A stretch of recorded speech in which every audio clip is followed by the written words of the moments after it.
Over 80 million Americans have a condition called prediabetes. Unfortunately, most individuals with prediabetes have no idea that their blood sugar is elevated and threatening their health.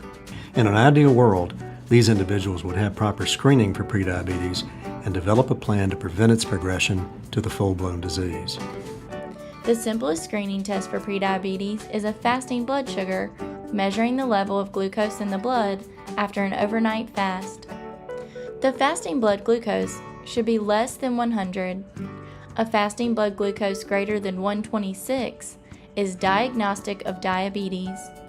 A fasting blood glucose that falls somewhere in between, greater than 100 but less than 126, is compatible with prediabetes.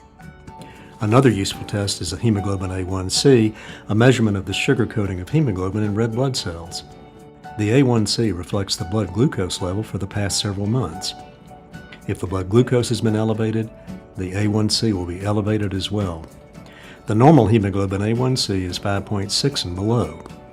A hemoglobin A1C of 6.5 and above is compatible with diabetes.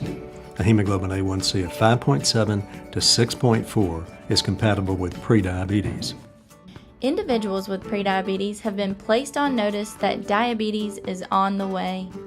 Without measures to reverse the prediabetes, it will evolve into full-blown diabetes at some point over the next 10 years. More than 1 in 3 will develop diabetes within 4 years.